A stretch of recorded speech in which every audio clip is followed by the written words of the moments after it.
stop planning the actions, just take an action. Like you're only going to know 80% of the info, like you're only going to have 80% clarity on any decision. It's like, if you've thought about it a while, if it's surfaced multiple times, if you see a lot of other people doing it, it's working for them, like just take an action.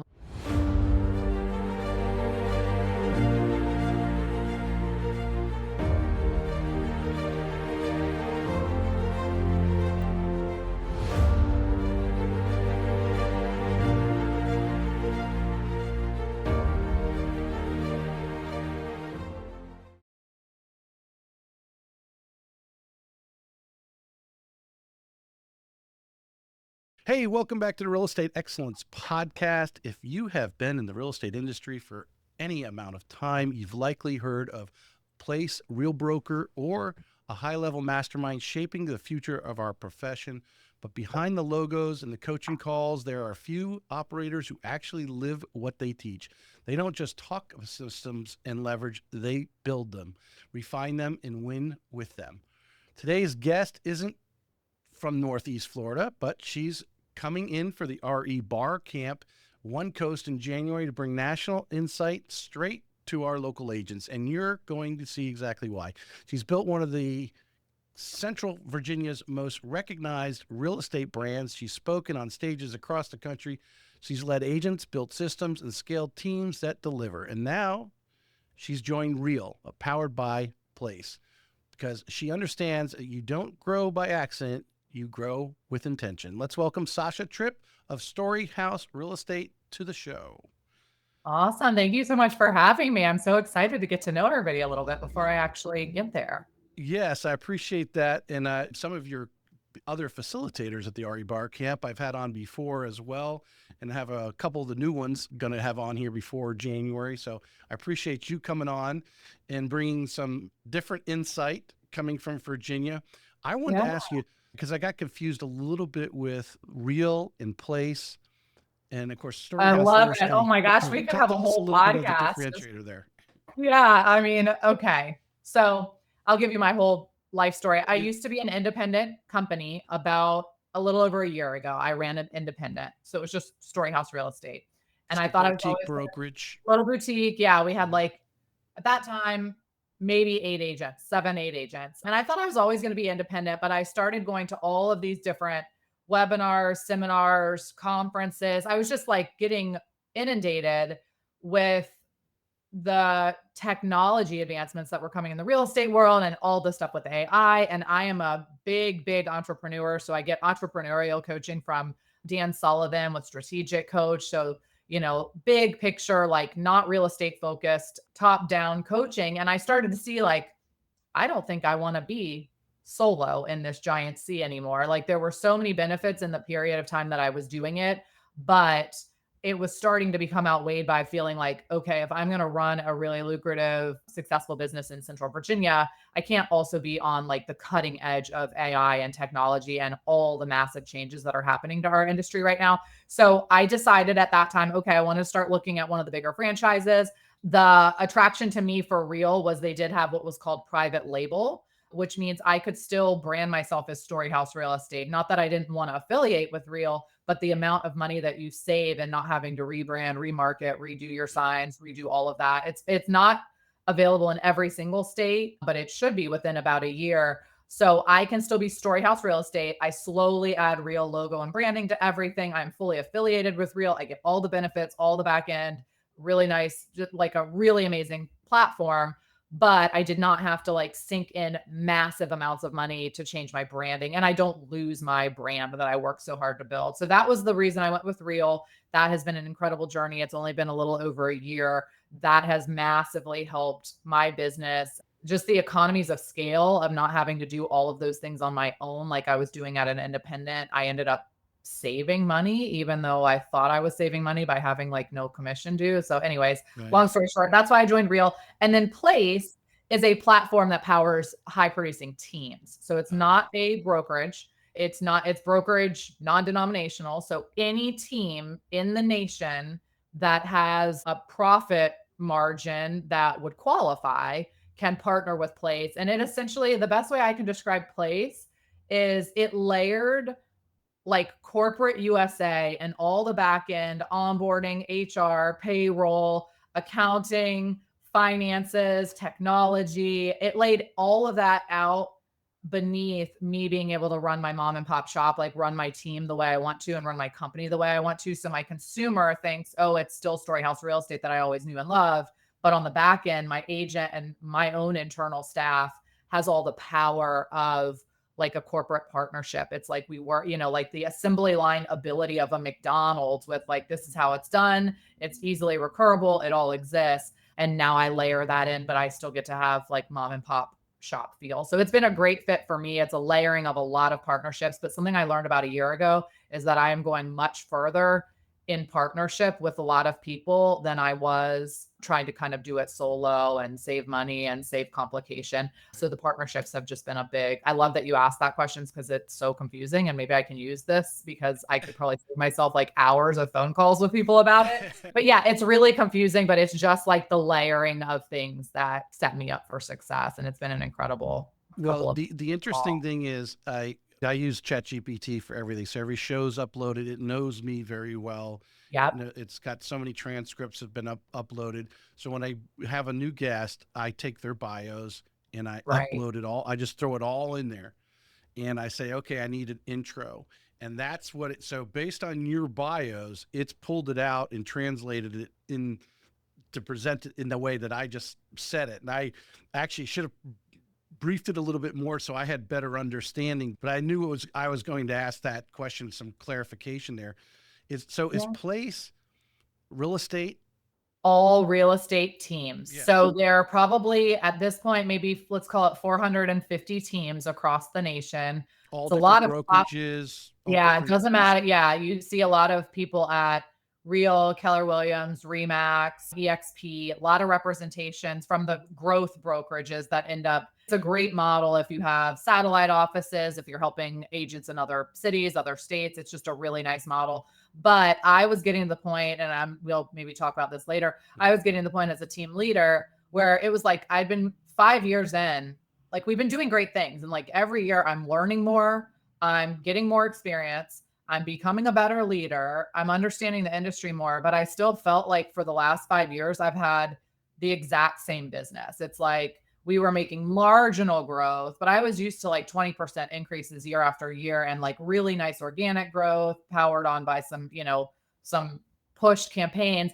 So I was used to this really tremendous, like just trajectory. And then I feel like for the past 5 years, it's literally been like, no matter how hard I work, no matter how much experience I have, no matter how much leverage I got, I was just living the same business again and again. And I was starting to feel like, okay, like that doesn't feel great for anybody. Everybody wants to feel like they're growing, including people on my team. And I started kind of coming up against, how am I going to keep adding more? I don't want to be a place that people outgrow. I don't want people to have to go out on their own to have better opportunities. And so for me, partnering with someone that kind of brought this extreme level of extra opportunity, revenue sharing, ways to diversify my income. Like it just brought, like, again, corporate USA, like I can give health insurance to my agents if they're at a Right. certain level of production. It just brought all these different ways to grow without, in my mind, just growing by way of just more and more sales and more and So more. my curiosity, because I don't think I've personally, it's not actually rocket science. It's actually brilliant. I don't think enough agents or teams even realize something like this is out there, or maybe they Correct. just fear it because maybe it might cost something. But a lot of things you just mentioned, like obviously recruiting and retention. If you're trying to build a team, those are your bookends. I mean, that's what Right. holds it all together. And over time, you hopefully you're bringing in more than, and you're retaining more than what's growing and leaving. And to keep Right. them in there, you've got to have some of these other perks, some of this corporate benefits that you're talking about. And it sounds like Place, that's definitely something. I don't want to be a commercial for Place today. I want to talk more about you. No, But it's an even my awesome. curiosity. It's awesome. I do wish more people knew about it. I feel like, teams are a small, like a true team that has like somebody that runs operations, or it can't just be like, me and my husband are a team. It's got to be a team that has 1 or 2 agents. It's got to have some administrative staff that has some strength, not like a part-time random VA. It's got to have Right. somebody that can run the show. But so that when you describe it as that, that narrows down the number of people that would really qualify to, Yeah. to fall into that. But yeah, it's been a great model. And I just think a lot of people are going to have to really reevaluate their business model. Margins are getting smaller, transactions are getting harder, marketing is getting more expensive. And then it's getting harder and harder to be all things to all people. So I think the Yeah. solo agent is going to really struggle. I think the, pairs of like 2 producing agents that sort of back each other up while they're out of town, I think that's going to really struggle. I think leverage is going to be the way to stay relevant. And so as soon as I saw that shift, I was like, well, this may not be the forever answer, but this is an answer that like absolutely is super crystal clear to me right now that it's the way to keep up. And then since joining, it's like I've just been nothing but like I think it very well will be the forever answer for us. But I was really looking for like, how am I going to stay relevant for the next 5 years? Yeah. And that was the best I could do at that time. So yeah, it's interesting. And whether it's that or another back-end platform that allows you to bring more value to your agents, but also as a team leader to have a way out, like to have an exit plan, to know that like the last house you sell isn't going to be your last piece of income forever, aside from investment properties. That was a big goal that I think just more and more people are going to start focusing on as, things get a little tighter in the real estate Right. world. Right. I think this is kind of not just in place, but it sounds like in your business, you said something actually a few minutes ago that when you started to, it sounded like you were trying to describe to me, if you correct me if I'm wrong, delegating off some of these things so that you could be doing the more forward focusing things in growing your business has Right. been a great impact to what you've been doing. And would you agree? And I know you're coaching and you're turning agents into CEOs, Right. that probably one of the biggest obstacles is that, first hire, transaction coordinator, whatever it may be, and whatever level you're at in the business, that a lot of agents don't grow because they just can't get out of doing everything themselves and trying to, Right. be the, I don't want to say one-stop shop, because they're just, they just have an unwillingness to let someone else take on some of the things, thinking, oh my God, that's going to be an expense. When I think a lot, obviously there's a lot of like transaction coordinators that are pay for play. I'm like, well, you don't do a deal, you don't pay them. They got to find other things, but you can Right. hire That someone. that tells us it's not only about the expense, right? There's Yeah. other layers of issues that are built in. But yeah, that's absolutely right. And I think a lot of people have been burned. Like they tried it. Like this is not our full-time job. We're good at sales. We're good at talking to people. We're good at building rapport. No one's taught us how to do this. And then by the time we go to hire, it's like we don't have time to study up like how to do this best. So we go to some random coach or we go look online, or now people are probably going to Chat GPT, and it's like, okay, write me a job description. What should they do? What are their tasks? How do I set them up? But no one can teach you how to be a good like ChatGPT is not going to teach you how to do a good interview and identify the right person to hire. And we're just not there yet. And I think Yeah. that's what's lacking. So people go in, you have an interview. In my experience, I've coached hundreds of real estate agents. The interview is just them talking about themselves and like trying to prove that they're a good company to work for. And they're not actually really gathering a ton of information about the person on the other side of the table. And then they hire them because they felt like that was a charismatic person that seems administratively skilled or whatever. Or it's a mini me, which is like typically the worst hire when it's your first hire. But it's like, oh, I could see them doing what I do in the future. So, okay, that shouldn't be your administrative assistant in most cases. But Right. neither here nor there. And then they get burned, right? They have a horrible experience. And then they're like, oh, staffing's too much. This is terrible. It took too much time. It was too much money. It's a waste of time. No one can do it as well as I can. I'm just going to keep doing it. And it's like, well, none of those things are true, but that seems to be like the very common path. Or you get so busy that you're like, well, I can't hire because it would just take me more time to train that person to do the task than it would for me to just do it again. And that like having a platform like Place or something else, like a great coaching system of, Yeah. a model. Place actually sort of like recruits and interviews your staff for you, like does the process, like gets you to having a staff person with a much better process than you would on your own.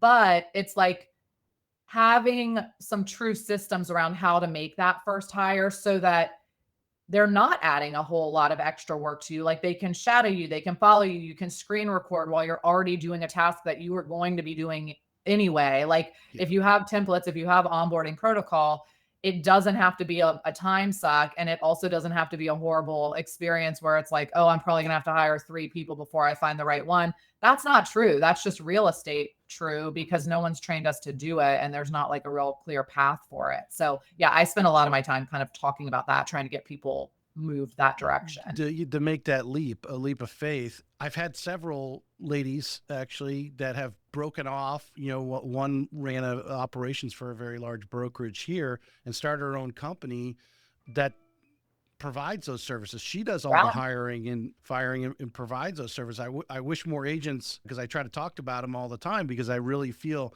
that is like just a ceiling for a lot of agents.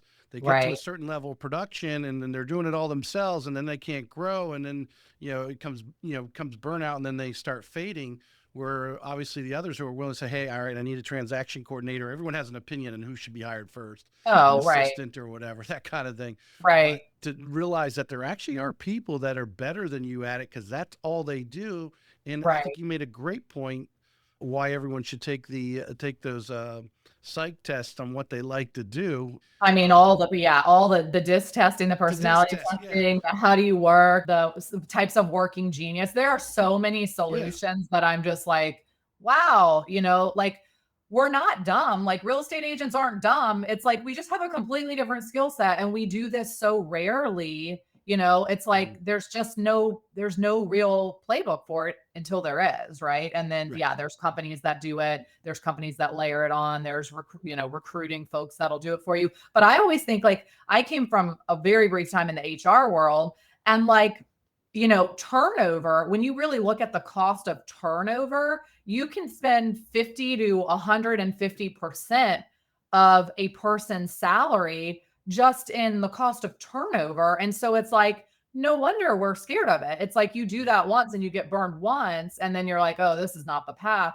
But yeah, everything I've learned, and Dan Sullivan, who wrote like Who Not How, Gap in the Gain, 10X is better than 2X.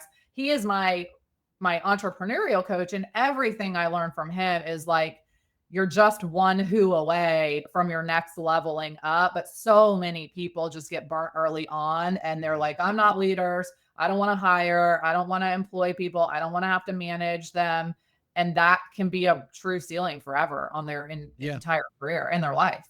Well, you think, obviously every agent's their own little business. They're all entrepreneurs, they're all 1099. And when everyone has a different way, they want to use the transaction coordinator or their assistant a different way. And there Right. seems to be just a lot of disconnect versus what I have found talking to over 250 agents, and, whether they were before that ceiling or they've broken through that ceiling, it's the level of communication with whoever you're bringing on, a transaction coordinator assistant. This is how I want you to, how we're going to do business. And you guys you got to get on the same page versus, hey, I hired a transaction coordinator. You use Right. your transaction coordinator totally different than someone else does, Right. And I think, like you said, they go, oh, that's a bad experience. All transaction coordinators are bad. No, it's probably Right. actually you, because you never actually told them how you want it to happen.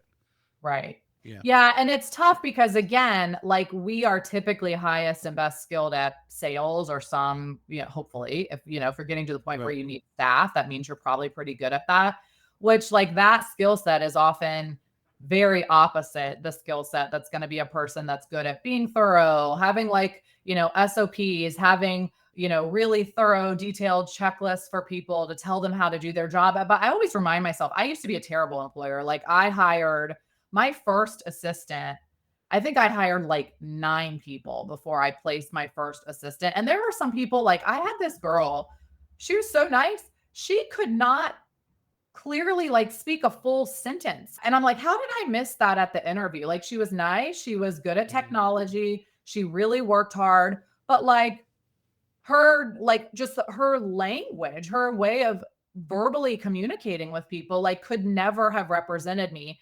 And of course I hired her and then, when you're new at it and you have a bleeding heart and you don't want to give up on anybody and you Yeah. take up, it's like I always take the blame. Like there's no bad hires, there's only bad employers or bad bosses. And I always had that mentality. But I'm like, well, if you hire completely like the wrong person with the wrong skill set, with the wrong capability, there might be a bad hire. But a lot of people are hired with the right skills and capabilities, and they had a bad manager or a bad boss that never helped them, that never gave them any feedback. But it's like, I just try to remember all of these people come to work every day wanting to make you happy, wanting to do a good job, wanting to complete, the task at hand. And so I have to really remind myself that it's like really up to me to pour into them in a way that they're going to be able to do that. And typically, the average hire is really like motivated to figure out that path. But if we don't make time for it, if we just keep saying, like, oh, it's easier to just do it myself, you'd really never blow past that ceiling, unfortunately, which is where so many get stuck.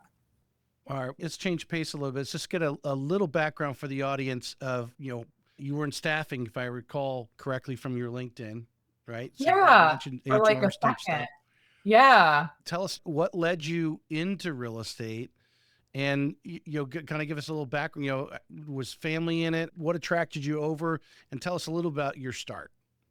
It's so funny. It's not a very exciting story. I went to the University of Virginia. I graduated. I was a religious studies major, so I didn't have any background in anything that would have a job opportunity in 2005. And it was like we were going into a pretty bad market. A pretty big recession at that time was just around the corner. So I got my first job out of college. I made like $30,000 a year, and it was working for a temporary staffing firm in Charlottesville. I just took the first job that I was offered. And it started as like, oh, I'm going to do a temporary placement for an executive assistant who goes on maternity leave. And that was all fine and good. But after a couple of months, it was kind of like the industrial warehouse requests were starting to pick up, and the admin staff and like desk jobs and, financial people, those requests were downturning. So I found myself working staffing for these big warehouses where it would be like me. We had to wear high heels and pantyhose. And this is like 2005. This isn't like the 90s. I don't know. I couldn't believe it. So high heels and pantyhose every day. I was like 22 years old, and I was staffing all these big warehouses of like forklift drivers, people that were operating all this heavy machinery. And as a temporary staffing person, I wasn't like even meeting a lot of them. I'm hiring and firing them over the phone. I'm trying to screen them. I'm trying to figure out their transportation problems, figure out how to get to work, how to keep them employed if like the babysitter cancels or whatever. Right. So that was rough. And then like I would have to fire them. So I would be so there would be these guys, like there was a guy, this was the day, this was the end for me. There was a guy, he was drinking on the job. They found like a bottle of like a handle of bourbon in his locker or whatever. And they were like, Sasha, you got to go fire him. And you have to do it at the end of the day because we don't want him to like lash out at anybody. So it's like, it was like January or February. It's pitch black at 4:30 p.m. I have to go an hour from where I live, drive out to this like printing and binding, book binding warehouse. I'm in there in my high heels and pantyhose as a 22-year-old girl at pitch black and in a warehouse of burly dudes. And I have to go fire the guy that's drinking on the job that I've never met before. And I was just like, well, this is not how I'm going to die. So this is my last day. So I called in. I was like, I'll give 2 weeks notice. I am not doing this again. I'm not doing the warehouses, and that's it. And so I had no plan whatsoever, but I was thinking about buying my first house soon because that's back when you were 22 and you were young, and even if you made $30,000 a year, you actually could buy a house. So that was a very different time. But I was thinking about buying a house, and I realized I didn't know anything. I literally came out of a high-end institution not knowing a thing about how to buy a house, personal budgeting, mortgages, liens, loans, title. I didn't know anything. Like I didn't know a single useful thing as being an adult financial person. So I was like, well, if I want to buy a house, I should learn about it. So I had no job. And so I was like, well, I guess I'll just take the real estate class. So I took the class, and at the end of it, it's kind of like they funnel you into the test. I was like, I might as well take the test. So I took the test, I passed it.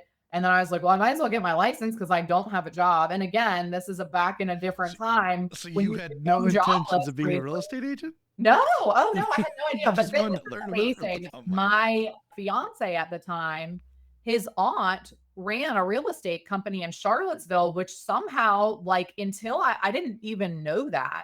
And so I passed my license, or I passed my exam. I'm like interviewing these random companies in town. I don't know anyone, I have no adult friends. I just got out of college. So I'm just interviewing random people. And I think it was like my uncle at the time. This was my ex-husband. So my ex-uncle-in-law or whatever, Right. he was like, well, have you talked to Carol? And I was like, about what? And that's when I found out that she was the president of a real estate company in Charlottesville. I was like, I should probably join that one.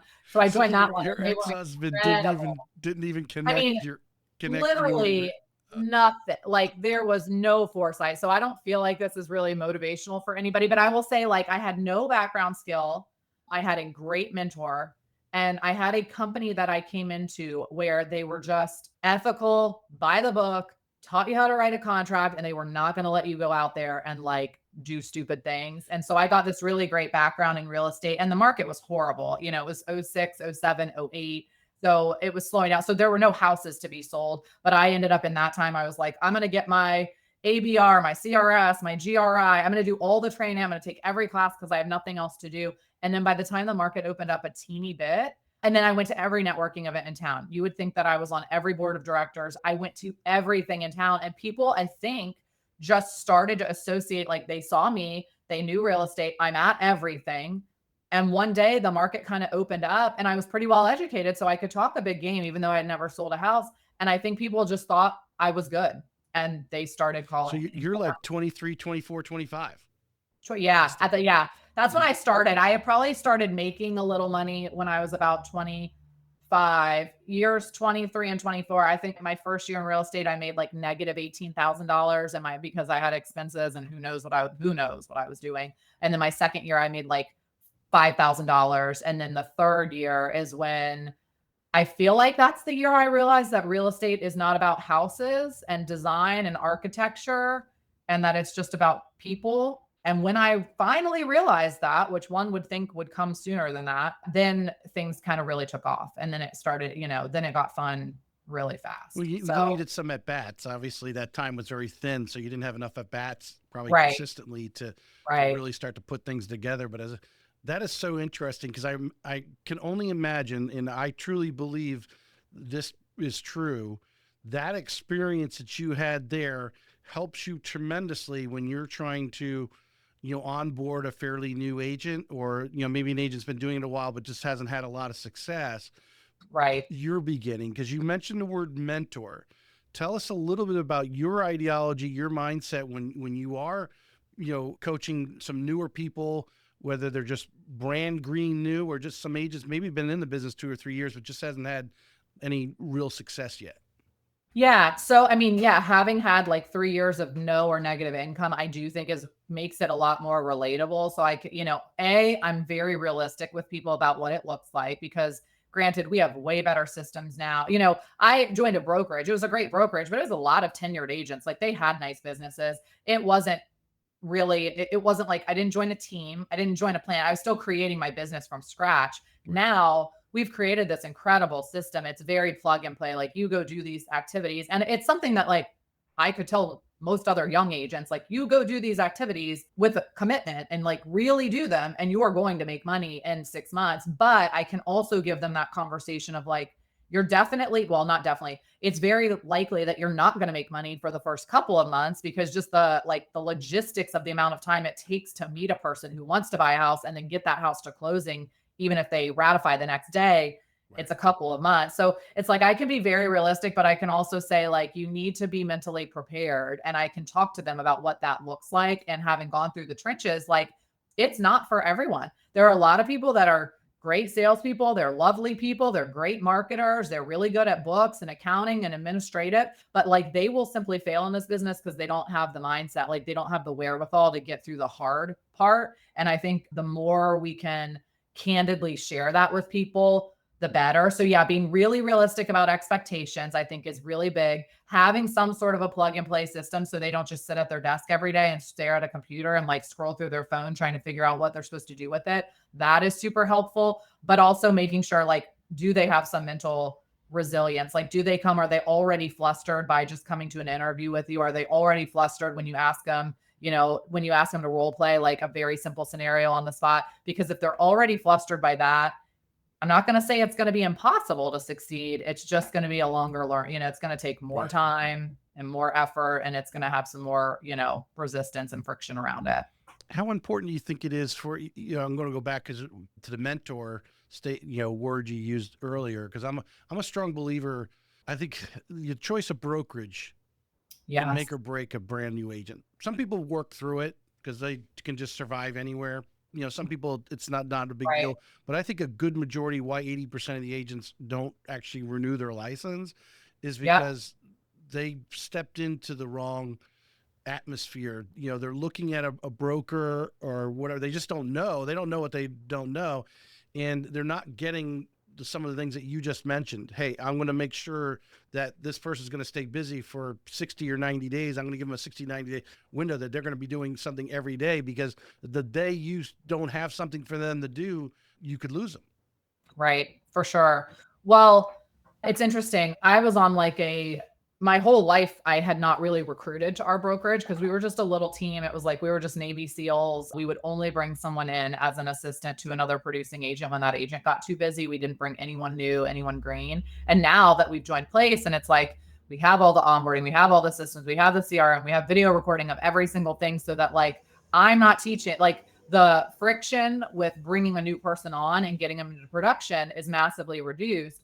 But it took a long time to get to that place. But we spent a lot of years where I didn't recruit anyone, which meant I got to have, anytime I met with other agents, they knew I wasn't recruiting them. And that means I got to have such good, candid conversations with agents about what they were looking at. And I would recommend okay, of the couple of places you're thinking about, this is the one I go to. And it was astonishing to me how many of them were picking places. They're like, oh, they have some pretty marketing. And I'm like, well, it doesn't matter. If they can't teach you how to ever get a listing, you're never going to have a listing to market. Or they just have the best split. And I will say we have the least competitive split in our marketplace. I know that because of everything that we provide to our agents. But we also have of 10 of, if you looked at the top 10 top producers in our market, we have 3 of them. And, we only had 6 agents last year. So it's we have extremely productive, extremely experienced, skilled agents, and we're not offering them the most competitive split. But the people often are choosing, they just go with the best split. They go with the person that has pretty marketing, or they go with the person that just taught them their real estate pre-license class. Right. Which oftentimes those are lovely people, but oftentimes those are career instructors, right? They're not in the trenches selling houses in most cases. They're lovely people, but their brokerage, if their main funnel of getting new agents to come in is by teaching pre-licensing classes, they might be a great brokerage. They might also just not have any other people coming to them. I'm not going to say that there's anything against it, because it's part of my model. If the timing would work and I could line up and I could instruct some of them, I totally would, because I love it. I enjoy teaching new people. I want them to get a good start. But I will say a lot of times people just meet a managing broker or a broker that teaches that, and they kind of funnel into the system. They learn about that brokerage and they're like, well, this one seems as good as any other. So when I meet with people, I say, who is going to get you into production in 6 months? And who really, really cares about you? Who's going to meet with you? If the broker or the managing broker is not your mentor, who's the person in that company that's going to be your mentor? Who else is invested in your success in some way? Is there someone that you look to, even if it's as a sponsor, if you're in a revenue sharing model, a model like a Real or an EXP or a Keller Williams, you have someone who is responsible above you that is supposed to be providing benefit, not just, getting a little side icing on the cake commission if you make any money. They are supposed to be opening doors for you, making sure you're getting to the resources you need. So in my mind, it's who knows a path to get you to production, and then who's actually invested in your success? Who cares? And do you feel cared for at all times? And then I would look behind the curtain and say, who has a system?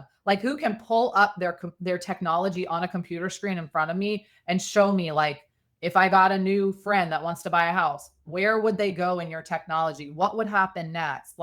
Is there a way that my time gets leveraged so that I can be focusing more on sales? Or am I starting completely from scratch, trying to do everything on my own? Those are the important questions. I would probably ignore commission split, completely ignore it. Because when you're brand new, it doesn't matter if you're getting, 90%, 85%, 70%, 50%. It does not matter if it's a percentage of zero, right? So it's like focus on who's going to get you into production. And I think very few people are Well, focused on I think the unfortunate Achilles heel of this whole process, it's just like when someone calls me as a mortgage lender.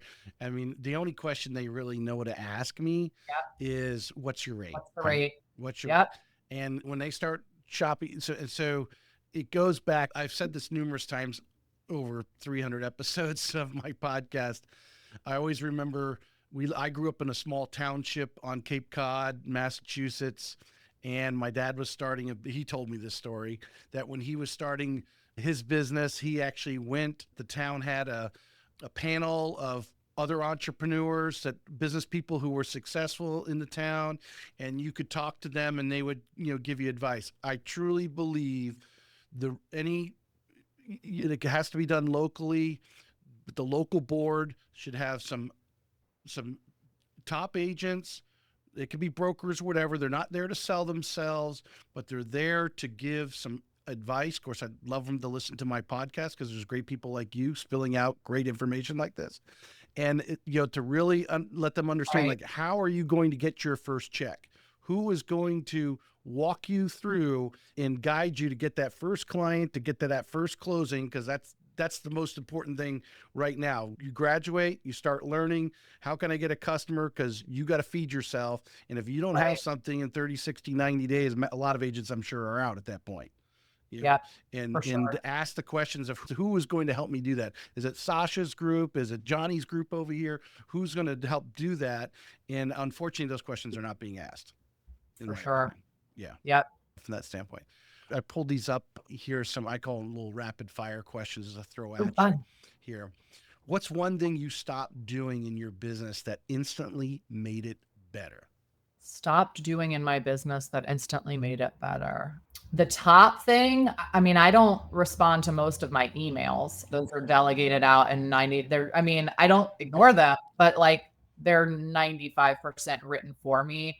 And there's a window of time when right before I was going to have my baby, I left my laptop at the office and I took my work email off of my phone. So if it came in after 5 p.m. for like a month or two, I just didn't respond to it. And what it trained me to do is just get way more efficient with the 9 to 5. And now I really try not to like do all these random like shooting off responses at night. I usually don't open my laptop. So I would say like not bringing the work home every day and then having some of the like draft it, like having things done 90% and then me just finishing them has been really big for my ability to Well, leverage. that's great advice.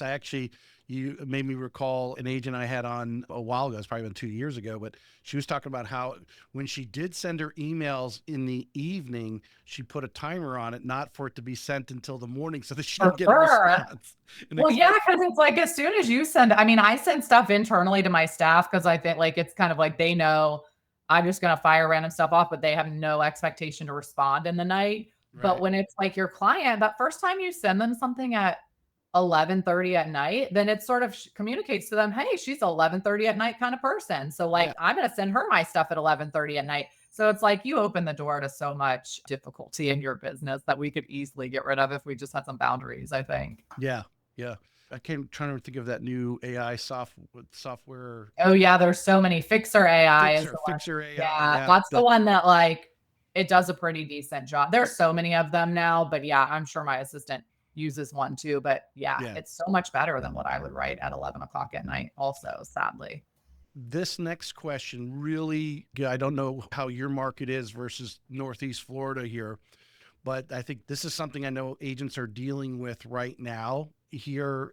But I think at any market you would deal with it at some level. I think right now we're getting more right now because there's a sense of it's a buyer's market. But what's your go-to script or line when a client tries to lowball an offer? Meaning we have a buyer and they're going to try to come in 100,000 less than a reasonable Yeah, list price. yeah, I have a lot of candid conversations with my clients. I'm just really open with them. And like, so it really depends on the person. Like, if they've recently sold a house, I always use that as, if your the house that you just sold for 700,000, you tell me what would your gut reaction be if someone had brought you an offer of 600,000? Mhm. And if I feel like it will be negative, some of them, like, they just like to play ball. They'd be like, I wouldn't be offended. I don't care. I'd respond to, 7 or, 699.9 or whatever. If I feel like that'll be valuable. But for me, I also will say, hey, like, we just focus on data. So we run a lot of stats and numbers. One of the nice things about having a team is that you can collect a lot of data that you can then choose to share, that like maybe within a whole brokerage, you might not be able to be as transparent about it. But we run numbers constantly on list price to sales price ratio, number of offers submitted compared to the final sales price. Like, if there were 3 offers submitted on average, that sold 5% above the list price. If there were 9 offers submitted, that sold X percent. But we also do it for days on market, like as days on market extend, how much we're seeing things sell below. And so we have a lot of conversations like, hey, Mr. Seller, this house is listed for 600. I know you want to offer 500. All the data would say that, and it's tax assessed for this, price per square foot is pretty in line with what's going on. Mhm. One of the recent sales was close to it. All the data would say that it's probably not going to sell below 575. So if we make an offer, we could certainly make an offer at 500, but it would probably be more sound to just wait a little longer and wait for it to reduce, so that we're not opening up like ill will with them. We're not offending them. We're not closing the door to be able to communicate. But at the same time, like, I'm a negotiator. So I'm going to try to get the ball. Like, if that's all they want to do, well, I'm going to submit it and we're going to see. And I'm just going to say, hey, this is what we have for you right now. We'd love to open the conversation, because my true belief is like, I just want to always leave the conversation in someone else's hands. I want someone else to be the last one to end it. If there's interest on my side, I'm going to try to keep the interest open as long as possible, because I don't know, weird things happen in markets like this. But yeah, I try to talk them out of it if it's just an absolute, like, it's going to be a waste of my time. I do know a lot of agents that use that as a ploy to just get, like, get a signed agreement in place. So now it's like, oh, we submitted that one offer. And it's like, be wary of this as a consumer. Like, we submitted that one offer just so I could lock this person up into a buyer brokerage relationship. And now I represent them for a year. So it was worth my time to submit a really low offer. Right. But like, that's not, in my mind, that's not a great way to do business. And that doesn't really organically grow. So yeah, just candid conversation, Yeah. not being scared to be the bad guy. Well, you brought up the buyer broker agreement. You're coming down here to Jacksonville, and obviously every state, some places were already doing it. Some people here were already doing some sort of agreement. It's been a year, not quite a year and a half yet since it was required. What was going on in Virginia? What was the reaction from your agents with the recommended guidelines from NAR?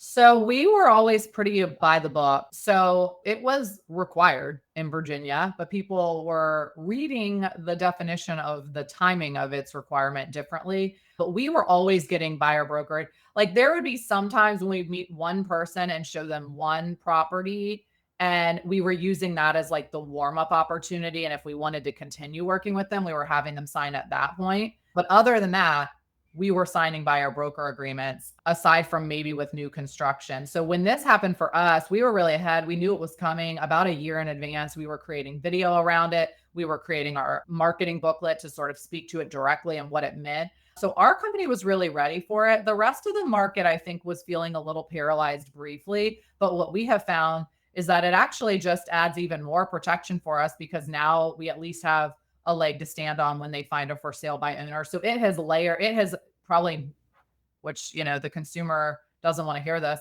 it's probably made us more money. And our average commission rate has also increased. And I believe that is a national average as Yes. well. So it didn't have the intended outcome of like, oh, the world's burning down, no one's ever going to use a realtor anymore. It just had us speaking more candidly with people about what that meant. If anything, the pressure has become on the seller side, me having to explain to a seller why they should probably still have some open-mindedness to compensating a buyer's agent. And that was the probably unanticipated outcome, is like, when that first happened, there were hours and hours of extra conversation we were having with sellers, explaining why they shouldn't just offer nothing to everyone and hope for the best. So yeah, it's been interesting, but I think it's a huge and it shook us up a little bit, but now everybody just seems, it's like, now it's just done. And, it's a thing of the past. Yeah, for sure. There's a little bit of, from what I sense here, obviously, I concentrate, my wife's an agent, so I'm hearing the Right. talk and going around in the, just a different, every brokerage has a little slight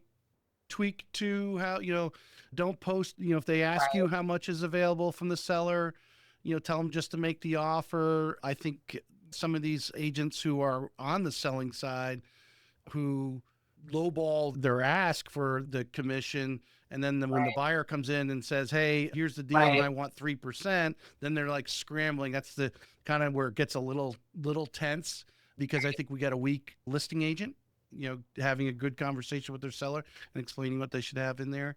But it has worked out, but there's still some that don't, they just haven't had enough at bats. And again, not the right Right. mentor, overlooking their deals or their offers to make sure they're being submitted correctly. Right. Yeah, we created a lot of video around that right when it happened to give specifically to our sellers, especially for the agents that were a little less comfortable talking about it, that explained like, we're going to do everything we can for you to make that number as low as possible. But here is the average that we're seeing across our recent sales. So it would be wise for you to account for something closer to that average when you're Yeah. choosing your price and you're estimating what your net is going to be. But of course, if we can negotiate it to less, if we can end up having it be less, then that's super, but that's not a great, that's not a very good point of attack to be coming at it expecting less. So lots of conversations around that. I feel like we're almost to the point where I'm not feeling like I'm having those every day anymore. So that's exciting. Yeah. Yeah. Well, I think, in an area here where it wasn't required, and I would say majority did not, probably 90% did not do any sort of buyer broker agreement. It's made them Mhm. better agents because they're actually sitting down before, or maybe they are going out with that one, they call it, one of the local title attorneys called it dating, the one Yeah. pager, say, hey, we're just going to go show this house, or I'm just going to show you this Saturday, show you houses. If you like me, then we'll get married and sign a longer agreement. Right. Yeah. Yeah. Yeah, which has been great. It's like, at least let's outline what this date is supposed to be, because I mean, we were getting burned on that. Like, we'd show the one house and they would want it and want to go buy it. And then they'd cut us out because we, even on the little date, like, we didn't have anything in writing. They're like, I'll just go to the seller directly and try to save money. But then they come back and they're asking us questions along the way. They want to know who we, and I'm like, Yeah. Yeah. so let's just let's just understand what it looks like for everyone, and that way there's no confusion. So yeah, I think it's really been a good change, but we're also going to continue to see less realtors because a lot of people just never got their arms around that conversation. What's one mistake you see even experienced agents still making today? Well, we've, I guess, beat leverage dead. It's like just not leveraging, not hiring, being scared of that, thinking that they're better at doing everything than everybody else would ever be. I think so many people are still like scared to have a personal brand.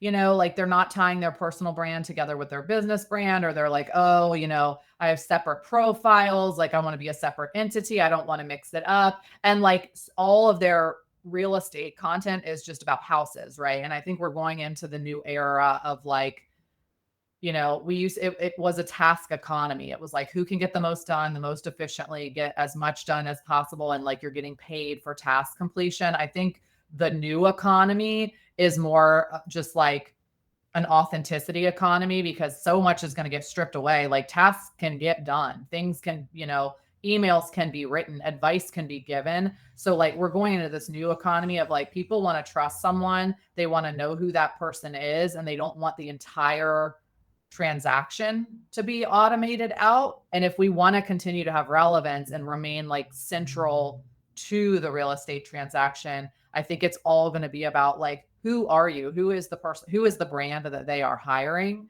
And there are just so many top agents that are so tied up in like prettier photos, reels that have like drone, like nicer marketing materials, the Yeah. cooler website. And I'm like, that's great. It's working right now, but to what end? What's it going to look like with another full year of AI? You So, made me think, I don't know if have you seen that Facebook commercial where they're doing the drawing at the office for who's going to buy a gift for who in this draws a gift for look like probably someone more senior female than him, and then he goes on Facebook and investigates and figures out that she's a Kiss fan and ends up getting her these little. Have you seen that? I haven't. No, that would require me seeing a commercial, which like I Oh, don't even know where that would happen well, unless it's Super it Bowl. just goes like you said, the authenticity of it, showing that you're real. Where the thing out there now is people aren't going out and interacting with each other; they're too busy on their phones. Well, so if you jujitsu that and use that against, use their weight against them, if they're going to be on their phone, to show yourself as being authentic Right. on social media. And I think that Facebook should actually do a commercial with real estate agents being authentic on Facebook and so forth, because people I are, love it. I get someone's name, for instance, the first thing I'm on is LinkedIn, then I'm over to your Facebook, and then I'm over to your Instagram. It's a lot of times in that order. And I'm like, Right. okay, who is this person? Are they legit? How long have they been in the business? Are they actually, doing something? Obviously, bring them on the show or whatever. But I think people do that in to anyone they don't know. They're going on their Right. social media to see how authentic they are. So the more you are you, I think I think you would agree. Like people attract each other. So if you're being you, you're going to attract people like you to do business with, which is a lot easier to do business with. Well, and I also think I had to talk myself into this too, because I used to look at video. I was like, oh, maybe I'll just like skip that trend. Like maybe I'll just wait till that goes out of style and I'll like get on the next one because I just really didn't want to do it. Felt like a lot of time, felt like a lot of effort. But for me, I've started realizing, well, if I'm really going to try to go deep with a smaller group of people, then video is the only way for me to efficiently kind of keep up in touch with everyone else. And I started thinking about like, video is a platform that moves emotions. Like you can watch Mm. a movie and be crying by the end of it, but I don't see many people crying at the end of an email or at the end of a text message or even at the end of very many phone calls. So I was like, if I want people to still feel in relationship with me, even as my past client database gets bigger, even as my list of acquaintances get bigger, the number of people we're trying to care for gets larger. If I want them to feel like they know me at all, I'm going to have to use video because there's no other way to do it. Like you Yeah. can't go to that many coffee appointments or be on that many board of directors or have that many client parties. So yeah, I think people are just being really like they're in denial if they think they're going to get through the video stage and still be thriving in a couple of years in the real estate market. I just don't think it's going to happen. So Yeah. it's Well, time. I truly believe, I think it's out there. I mean, whether if someone's watching you, in a video, your brain actually doesn't differentiate whether they're actually right there physically in front Right. of you or you're watching the video. And like you said, emotions are what people remember. If you get them to smile, laugh, or cry, they're, marker in there. Yeah. I'm going to go back to this. I like this question here. You've got 10 minutes to prep for a listing appointment.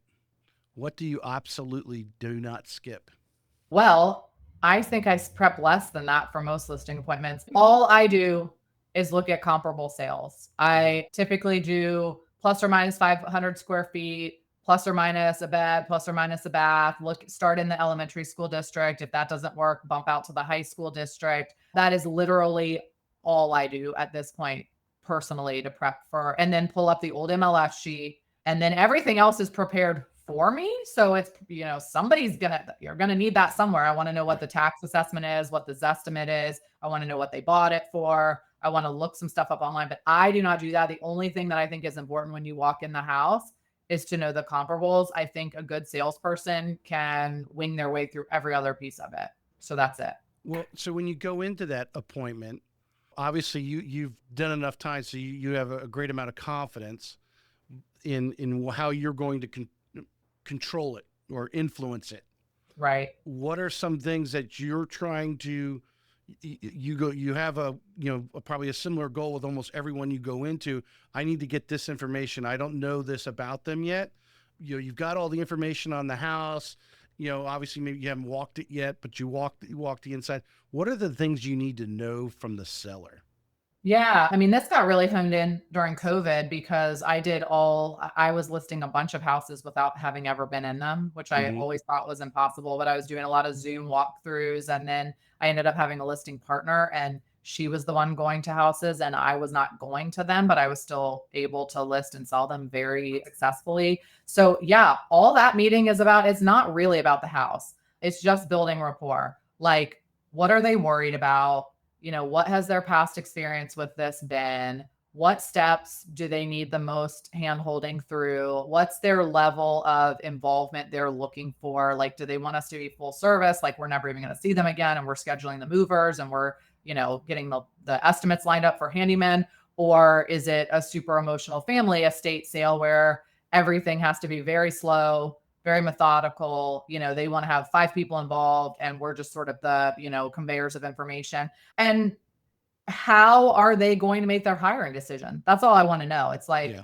how are you going to decide who the right person is to list your house? Because the price is the price, right? Like, you might interview 5 agents, but the value that the market's going to pay for this house, if exposed properly, marketed properly, like, the market can only sustain a certain number. The price is roughly the price, plus or minus. I think you could do a horrible job and have a lower price, and you can do a stellar job and you might be able to like get a little extra win. But there are, there are checks and balances in place that by and large keep the price as the price, like what the market is willing to bear for that house. So it's like all you're deciding is who's the person that you think is most competent and capable of selling your house.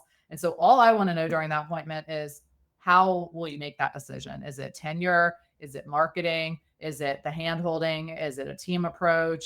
Is it their track record? Like, what is the leading factor in how you're going to decide that? And then I'm just going to spend my time trying to make sure that that's well covered, or that I can follow up to get them data that will make them feel at peace about that, and just getting to know them. By the time I get there, they've received marketing information. They've seen we've sent them kind of a layer of stuff that helps them see, like, we're good at what we do. We know how to do it. We do have a track record. Here's what our marketing looks like. So by the time I get there, I'm really just building rapport, figuring out what objections they have, and then figuring out how they are going to make their decision and making sure I've covered all the pieces tied to that. What would you say? I'm going to put you on the spot here a little bit. And the reason I'm asking this question is I believe if someone's out there interviewing 3 agents, they have do not know where they, well, I'll say looked them up in the yellow pages, but I'm dating myself. It's just 3 agents. I know, I reference the yellow pages all the time, and young agents are like, what? Like that's yellow? Oh. So they put 3 agents in front of them that they have no influence. It's not, they weren't referred by a friend or anything like that. It was just 3 agents. They're literally grading. One agent always stands out in that 3. There's something that they say or do. Obviously, you're very successful at what you do. What do you think is if we went back and looked at your last year's worth of listing appointments, why they chose you, what do you think they would say? I think I provide them with an extremely clear and concise roadmap to how to get them to success. And then I build their trust in me. So it's like, I tell them, here's the map. Here's the exact plan we're going to follow. There's not a lot of like, oh, what about this? Let's think about this. Like team brainstorm on how to do it. Here is the roadmap to success. It has worked, for hundreds and hundreds of people before, exactly as I'm describing it. And then building their trust in me as a person to deliver on it properly. I think the roadmap is more important than people realize. Like, you can have a great book of business and build great rapport and care about the house and have marketed the most homes in the neighborhood. But if you go in there and you're sort of like waffling about like what day it's going to be best to market it, should we do photos now? Should we stage it? Should we not stage it? I think people want you to tell them what to do. I think we are the expert. So much information out there. Yeah. They don't want to like information gather. They want you to tell them of all the information out there. You do this every day. And I often find myself saying, if this were my house, this is what I would do. This is the day I would list it. This is the price I would pick. Of course, this is your house and you can choose a different variation of this. But if this were my house, this is exactly what I would do. And I do it to finite detail, which a lot of people don't want to do because they don't want to put their name to that and they don't want to be like called out later for it being wrong. But for me, it's like, well, I'm not a fortune teller. I can't tell you what's going to happen in the market or the economy or the political climate, but this is the roadmap. This is exactly what I would tell you to do. And then, do you trust me? Like, have we built enough rapport when you're looking eye to eye with me do you feel trust, or do you feel a little bit like, I'm not sure what her motivations are. I'm not sure if she's being authentic. I'm not sure if she's just saying this to tell me which is where I think the video and the online, like all the branding is really going to play in more and more, because it's like, hopefully they've been studying you a little bit and they've already started to form their opinion of whether you're trustworthy or not. And then you're just sort of solidifying that. And then you're the obvious answer. So yeah, what's the roadmap? And am I confident? Do I trust what she's saying when she says she can do it? Right. Yeah, I think, well, it obviously comes down, the foundation is confidence, and going in there with a plan, but knowing that, you're not like going to run into a brick wall, that you have options should your, plan not Right. come to fruition. Your price point, whatever it might be, Right. that staging, not staging, whatever it may be. We have a lot of new construction here. A lot of the agents here in Northeast Florida, the builders are giving out huge incentives, buying down interest rates, huge incentives to the real estate agents, paying, twice the normal commission, that kind of stuff. This is the question here, that is the trending question. New build delays, rising construction costs are common. If you are handling new construction clients, how do you protect them to manage the expectations in today's market? Oh, that's a good one. Well, that's a sensitive subject. We built a custom home, and our home builder went bankrupt during the process and left Ooh. us with like $750,000 of liens and an incomplete house. And my husband and I finished it, general contracted it to the finish line. Mhm. So I learned a lot. I protect people a lot better than I did before. And I would say I was very well educated. This was only 2 years ago. Like, I was very well educated in what could go wrong before then. I would say it's all about expectation setting. And I am a realist. I am never a like paint the rosy picture kind of person. And so talking to them about like, what will you do if this gets delayed by 3 to 6 months? What will you do if the prices increase by 10%? What will you do because it's like, if you just put that out there, Yeah. at least they've started to think about it and they realize that it is a very actual possibility. It may not be highly likely, but it could happen. And so then, I can't do the work for the people. Like, I can't solve every problem for them, but I can tell them what problems could come down the pike so that they are making an informed decision when they're still deciding to pursue that process and that timeline, and when they're deciding to make other financial decisions around it. So I just say, I mean, we just have a lot of candid conversations. And I'd often talk about the worst case scenario. And I'm always talking about like, this isn't me trying to be negative. I'm not trying to scare you. This isn't a fear tactic. I'm just trying to make sure that you're aware of the different things that could happen. But we do that in resales too. I mean, there's just as much can go wrong in the resale process, or you find that half the house is built over the property line, or, your pool isn't in your yard, or your septic tank caved in. I mean, so it really is just expectation setting and making sure that I'm having very candid conversations. I'm not a tell people what they want to hear kind of person. And I Right. think that's why they hire me. I'm going to tell them what they need to be aware of. Well, there's nothing, I mean, I put out there all the time that just because it's new construction, because a lot of people, I think they're going to walk into that site agent. That site agent is just going to take care of them. And I think there's some real estate agents that actually bring people to new construction and hand them off to the Right. site agent, and then just kind of go hands off.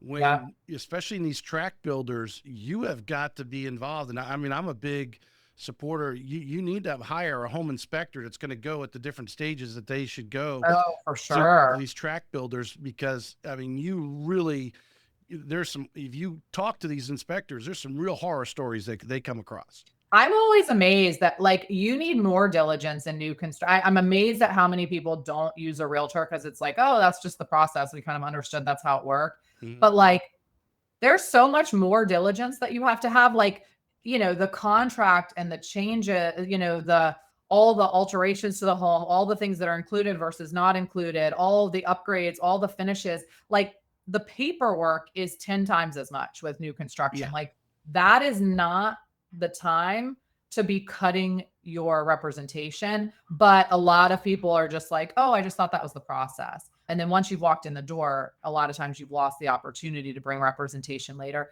But yeah, we highly recommend it. And I would say we typically work more for a new construction client than we do for the average resale client. But, that's not well advertised. All right, I want to wind down here a little bit. I want to talk about, I don't even know what they have you set up for. Maybe maybe you don't know. when I you come don't. down here and what area of expertise you're going to, if it's, are you Whatever throwing they it to the decide wolves that and saying, morning that I'm good at, I will chat with people about. right. The question that, because I put in there, leveraging my chat GPT, the trending questions, and obviously with your bio, what questions should I ask Sasha? And the question is here, and I think we covered a lot of it, but I think, to tweak it a little bit to the market area, is that the question is, as a coach and national speaker, what's the biggest mindset shift or skill gap? It says newer agents, but I would actually take out newer agents need to address today to succeed long term. I mean, is it overdone at this point to say AI? Like, do we feel like everybody's aware of that now? Or do you think people like in my mind, it's not just AI, like, let's just go ask Chat GPT to write our social media post. It's like, how can AI basically streamline and make more efficient every single part of your business aside from the relationship? And I just don't think I'm not seeing a lot of people coming to terms with that. I'm seeing a lot of people that like are not, utilizing automations very well. They're not utilizing it as like a thinking partner, or they're just dumping in questions and they're just letting random AI that knows nothing about their goals or their background or their company or their business Right. give random answers. That's like really not that much different than like a faster Google. It's like if Google was just the new like what was the Dewey Decimal? This is Dewey like the library card system. Google just sped that up, right? It didn't necessarily give you any more information, and then it expanded, and then it's like, okay, then there's false information, there's mixed information, there's opinions. So it became an expansion of that. But AI is not going to give you any new information than what's already. It's just going to give you information faster than what's on Google, unless you pour into it. And like I've created an AI board of directors that like helps guide company decisions that I make. Like I've created like it's like so many things that AI can do for you, but it's got to be a thinking partner. It's not just a really fast information gatherer. And I think that I'm not seeing enough people treat it that way yet. By the time, if they wait a year or two to adapt to that, it will have already adapted further and people will just get left further behind. So like now is the time to become an expert at that. Yeah, I feel I've had a couple people on the show who are doing stuff in the AI space. And what I think is there's some people just can't get their arms around it. And the thing is, Right. you're never going to get your arms around it. You have to just understand, like you're saying, how you're asking the question, the information you're putting in there.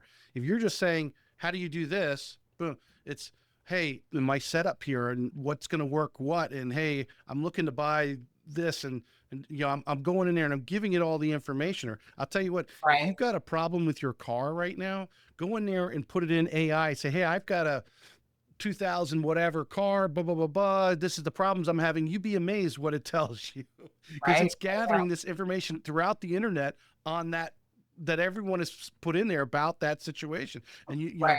the information that's at our fingertips. But like you said, I think the other thing is you mentioned it's got to get to know you. Right. And I think little people are a little like, what do you mean get to know me? I mean, how do I get it? How Right. do I, type of thing. And I've noticed, obviously, like I said, I put my entire show through there.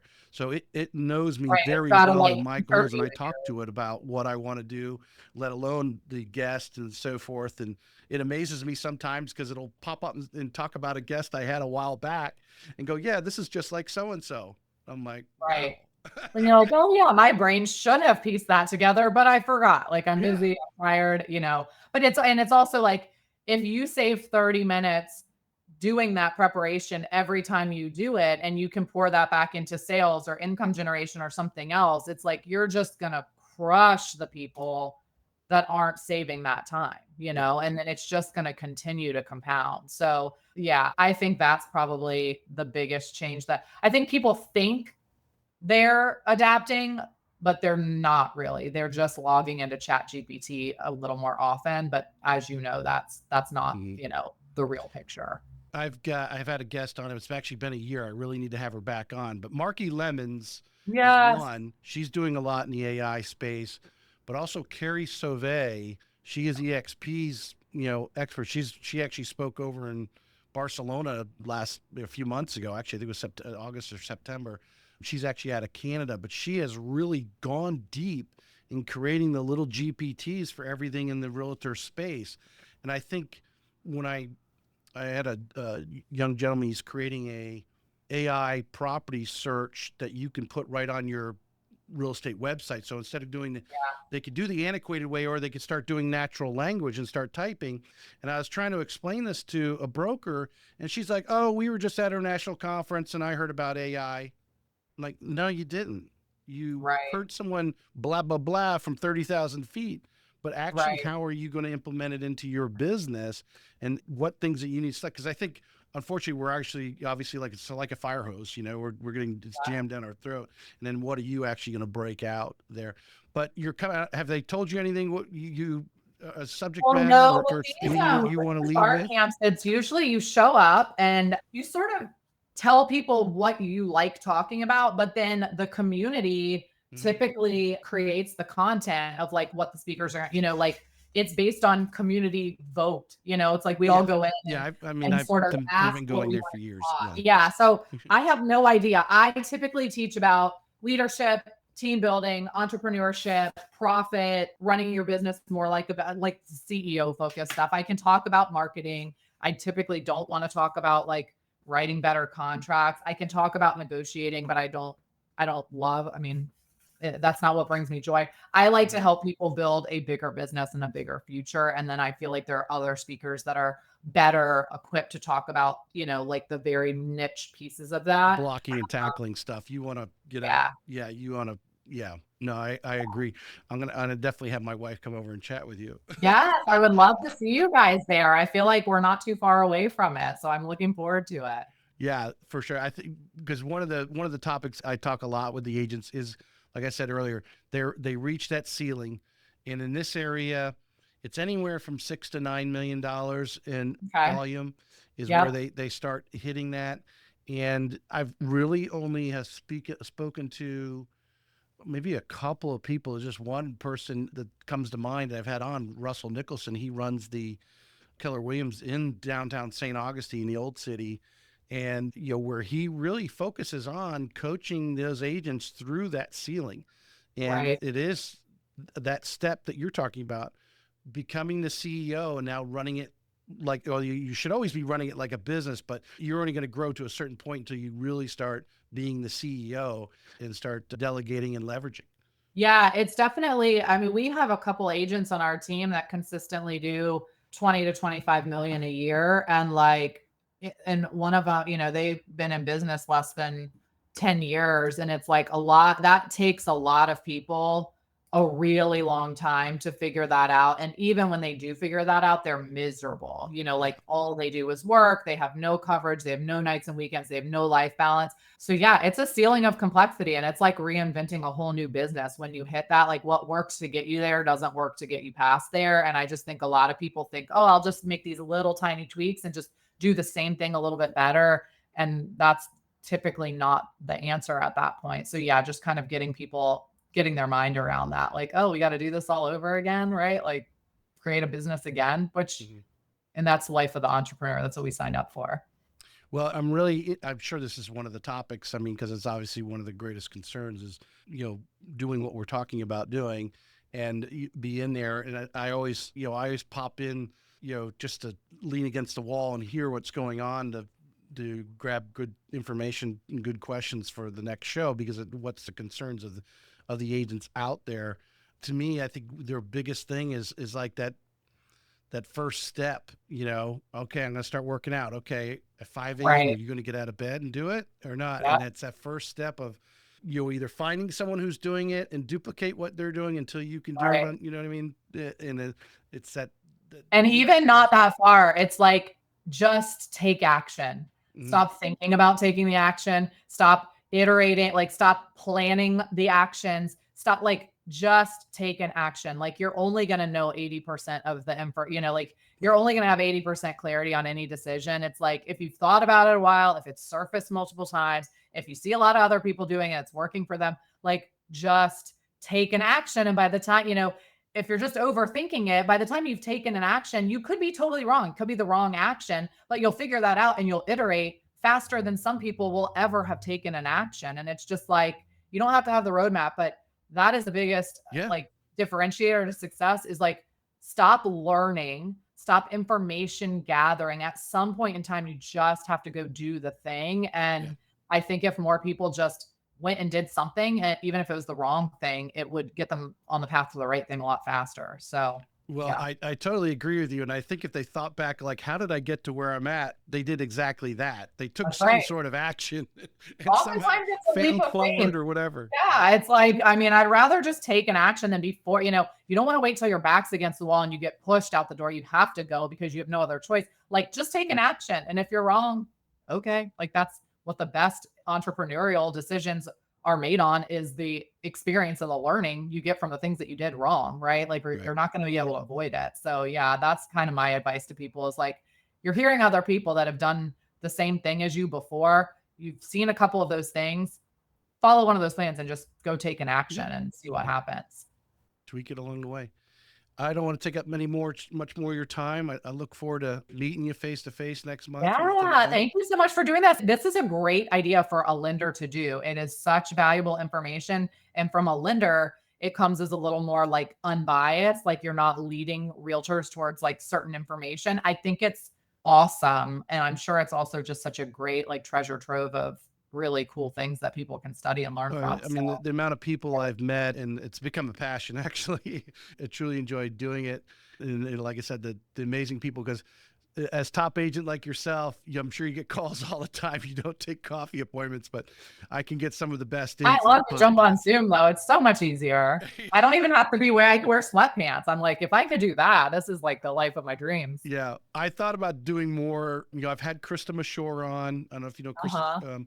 I've had Carrie Sauvé from Canada. I've had Marky Lemons was a keynote a couple years ago at our RE Bar Camp. So, but I did interview her before she came down. Gogo Bethke, I don't know if you know with EXP. Yeah. They're such awesome. Yeah. I mean, so I mean, those are top people. It'd be very hard for me to actually even just let alone run into them if I was following them around to get a cup of coffee, but to do a podcast. Zoom, it's totally manageable, or I mean, a lot more manageable for the average person. Yeah.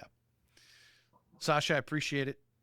Thank you so much. I'll see you, I guess, in January. I want to say I'll see you in a few weeks. Yeah, I forget is it January 21st or something like that? I forget what that sounds like has a ring to it. But yeah, we've got time. Well, I'm gonna just make sure you take time for the St. Augustine Nights of Lights down in the old city. They from basically Thanksgiving through the end of January. The Nights of Lights. So make sure you take, I don't know how much extra time you're putting before I or just after. Before, but I will definitely do that. I love stuff like that. It's one of the top 10 treasure Christmas time, holiday things in the world. Awesome. Yeah. Very cool. Awesome. Well, I look forward to seeing you in January, and thank you again. Thank you, Sasha. We'll talk All right. Have a good night. You too. This may be it for today's episode of Real Estate Excellence, but we both know your pursuit of excellence doesn't stop here. To connect with the best of the best and really take your skills to the next level, join our community by visiting TracyHayesPodcast.com, where you'll meet more like-minded individuals looking to expand their inner circle and their personal experience. That's available at TracyHayesPodcast.com.